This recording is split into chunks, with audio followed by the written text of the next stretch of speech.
Mm-hmm. Hi guys, my name is Bradley. I will be doing a book report on a book called The Toilet Paper Tigers. It has 195 pages.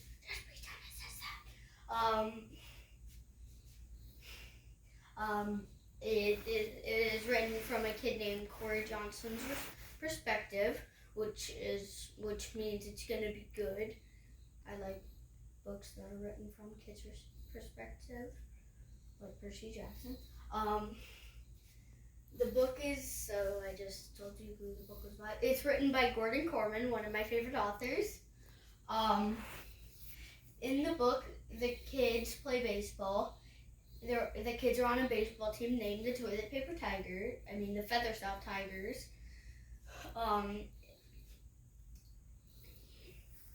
They do stuff to help each other be good at baseball. They find out what they're bad at and why they find out what they're bad at, in baseball, and then they do stuff to help the kid get better at that part and then be the best player.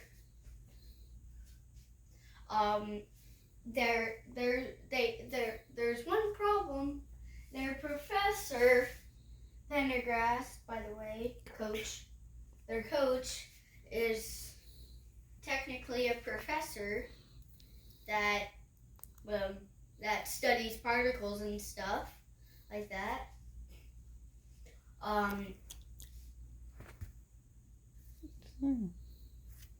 Go ahead. He brought his granddaughter with him, and that's bad news for Corey because she does something that makes all of them mad, but she's the coach's granddaughter, so if they hurt her or anything,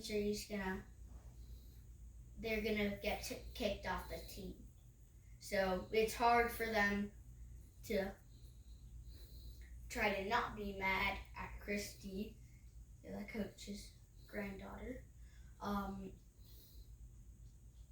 And I'll tell you that story in just right now. No. So the boys were in the bathroom right before a game, which I'll tell you the story of the game after this story. So the boys were changing before the game, before their big game, and then Christy was outside waiting for them, and they were taking so long that she put a camera on a stick, opened up the door to a crack, and then took a picture of them in their underwear, and then every time they got and then when they came out when they were fully ready in all their baseball clothing, and they started yelling at her and saying, "Why did you do that?" She said, "I'll develop a picture if you do that ever again." And they're like, "Where are you gonna put it?" She says, "Probably in the mall somewhere on a billboard, or maybe on your home, on every kid in your school's lockers while they're all asleep." And they're all like, "No, police won't do that." She's like, "If you make me mad, I will." And then there's that story, and now I'm going to tell you how the game went. So... Well, you forgot about the letter. So you skipped the letter. It's It's right there on your... No, it's right there on your... And so the boy wrote a letter about her, basically saying, get rid of her, because he doesn't want her around, because every time they get mad at her or every time they do something wrong, she threatens to develop the picture.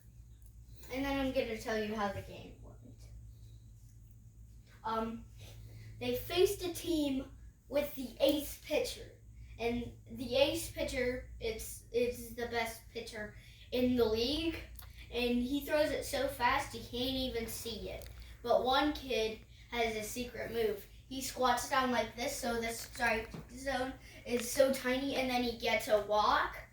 So, and then he's really super fast, so he can if the person after him hits the ball, he can just zoom to third base when he was just on first, and then make a home run, get a home run.